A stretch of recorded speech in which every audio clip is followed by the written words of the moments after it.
I served in the last war. I dealt in death, it was all I knew.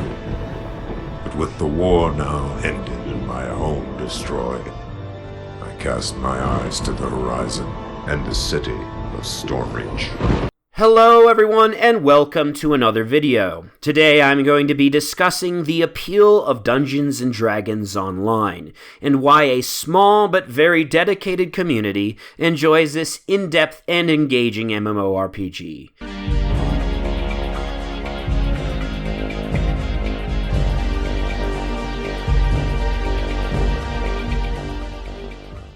Dungeons & Dragons Online was originally released in 2006 by Turbine Studios, the same studio that also released the groundbreaking Asheron's Call, its sequel, and Lord of the Rings Online.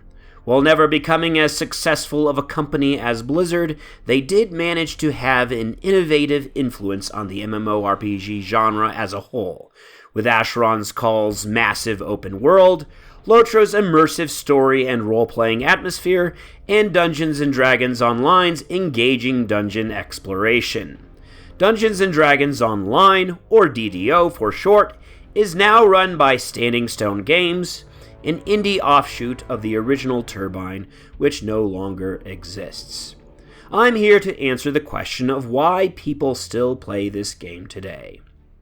One of the biggest attractors and detractors is DDO's in-depth character creation system and leveling builds. While many MMOs keep character creation very simple by having you choose a few perks and then maybe give you a few trait points when you level, DDO gives you an extensive amount of choice to the point where things can get a bit overwhelming. At the start, you choose your race, your class, and a feat ability. Depending on your class choice, you may also have to choose the different spells that you start out with, and the deity that you worship. You also need to put points into your basic attribute stats, which, like tabletop Dungeons & Dragons, includes strength, dexterity, constitution, wisdom, and charisma. As you begin your leveling process in DDO, you will level up 5 tiers before you gain a full level. With each tier you gain, you will earn an ability point which you can put in one of your 4 trait lines. 3 are based on your class, and 1 is based on your race. It's possible to even gain more trait lines through future unlocks in the game. When you are finally able to gain a full level on your character, you have the option to multi-class into 2 additional classes, allowing you to gain levels in 3 different classes, opening up even more trait lines for you to invest your ability points into. So essentially, you can level as a fighter who also has 2 levels in Rogue and a level in Bard, for example. This system allows you to build an almost infinite number of builds for your character. The dangerous part is that it is completely possible to create a weak or ineffective build if you don't really know what you are doing. The beauty of this is that you are able to experiment a lot in this game and are allowed a lot of creativity in how you develop your character over the course of the game. Once characters hit level 20, a new trait system opens up, where characters invest in trait lines known as Epic Destinies, which further customize your character. The current level cap is 34, and is gradually going up by 1 every couple of years with the new expansions that they continue to release. Another thing that a lot of players enjoy in this game is the questing. Quests feel a lot more meaningful than in other MMOs. In this game, you are not told to go out and kill 10 boars to collect their meat, or kill 10 monsters to harvest their hides. No, each quest tells its own little story, similar to what you might experience in a single-player RPG. Each quest has its own dungeon, with different objectives to complete. Although there are a few linear dungeons, a lot of them have branching optional paths that you can take. And sometimes, depending on your class, you may be locked out of certain paths if your class lacks certain skills, like Spot, Search, and Open Log. That's why rogues are always a very sought-after class in group play. Completing optional objectives can grant you additional XP and can keep the dungeons fresh for replayability. Also, the player must beware of the traps in the dungeons, especially on harder difficulties. If you are not careful, these can often one-shot you.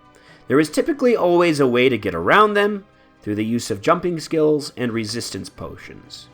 Another thing I really enjoy about the questing experience is that the game encourages you to play on harder difficulties. And with harder difficulties comes better rewards in the form of more powerful gear and more bonus experience. As a free-to-play account, you will always start off with only casual and normal difficulties, but as you complete normal, you are able to then unlock hard. And when you are able to complete hard, you are able to unlock elite and reaper difficulties. This allows for the player to challenge themselves without allowing the leveling process to be a complete cakewalk like other MMOs. If you decide to subscribe to the game, you are immediately allowed to open on the more challenging difficulties, skipping the easier tiers if you so wish. Another thing I wanted to talk about is the game's Reincarnation System. When the character reaches level 20, players are allowed to reincarnate their character back to level 1. The perk is that when they reincarnate, they are able to receive a permanent boon to their character, allowing their character to be slightly stronger and more powerful in their next life. For the first couple of lives, you also unlock more points you can invest into your core attributes as well. There are many different types of reincarnations in this game, with one being a true reincarnation, where you gain a boon based on the class that you leveled, or racial reincarnation, where you gain a boon based on the race that you leveled. Each boon is different for each class, or race. You can stack boons from each class 3 times, and with racials, you get an extra skill point for the first reincarnation, an attribute for the next reincarnation, and finally an additional ability point for your racial tree after that. You can also choose to reincarnate after you reach level 30, which will take you back down to level 20, giving you the ability to gain boons based on your main epic destiny that you've invested in from levels 20 to 30. There are also iconic reincarnations, which bring you down to level 15, and are special class offshoots that can also get you boons. I know this all sounds quite complicated, but this allows for a leveling process that is almost infinite and replayable. It's kind of nice because this means that not all the DDO veterans are going to be stuck at the level cap, and there are always opportunities to level up with other players since the leveling process has essentially been made a part of the endgame. This is a really cool system that I haven't really seen replicated in other MMOs. It's almost like a concept borrowed from ARPGs that fits really well and is a big selling point for this game. The next point I want to make is that the developers of DDO genuinely strive to respect the IP and make an honest attempt to carry over many tabletop aspects to this digital and virtual world. The game spans over 2 campaign settings, Asheron and the Forgotten Realms, but also explores stories from other settings such as Ravenloft, Mystara, and Greyhawk, as well as the Temple of Elemental Evil.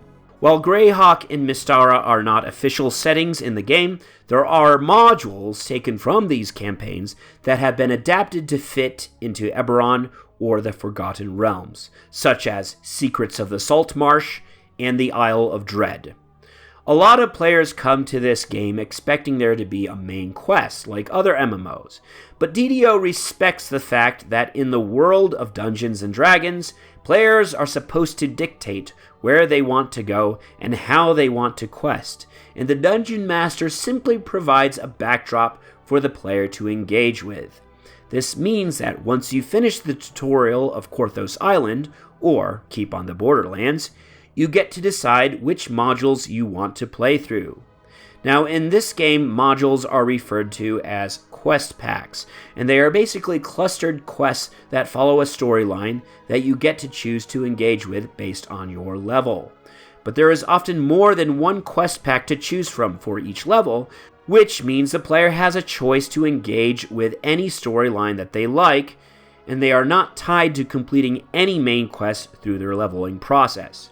For example, a player may choose to run the Ravenloft expansion at level 10, or decide to run the Lord's March Plaza and Invasion of Stormreach quest packs instead.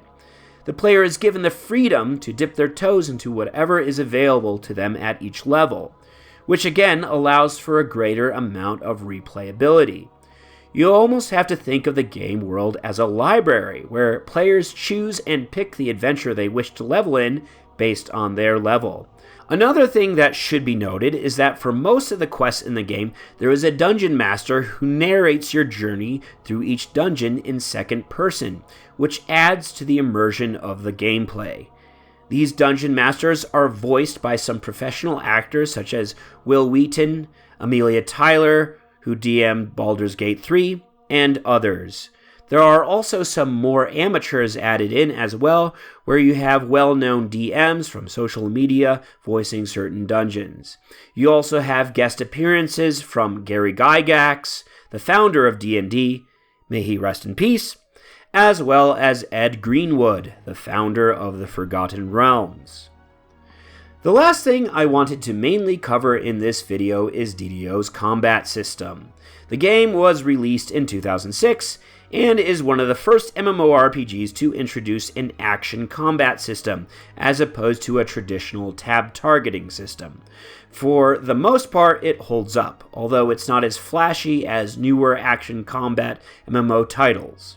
But still, you are able to tumble, dodge, and aim your attacks, which a lot of players enjoy. You're also not forced to stand still during combat, waiting for your timed inductions to play out. You are also given the freedom to jump around, spamming attacks to your heart's content, which a lot of players prefer compared to Lord of the Rings Online or World of Warcraft, for example.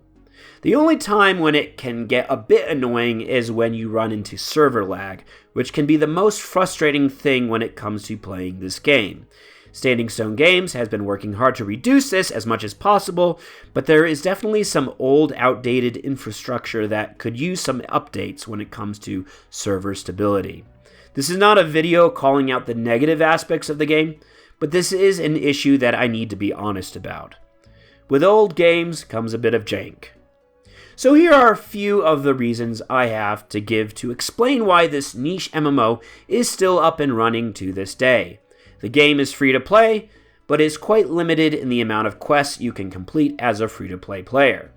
Thankfully, from now until the end of 2025, you do have a coupon code that you can use, which is Gather Your Party 2025, all in caps, which will unlock all of the quest packs for you, with the exception of the major expansions and a few of the new ones. This is going to make things a lot less tedious for you. If you are watching this and this coupon code is no longer available, your best bet is for you to get yourself a VIP subscription. If you aren't able to afford it, or for whatever reason can't be bothered to spend the money, I do have a guide for free-to-play players if you really want to go the free route. It's a little bit grindy, but it does allow you to play the game for completely free, allowing you to slowly unlock everything for free at your own pace. Thanks for watching, and I'll catch you in the next one.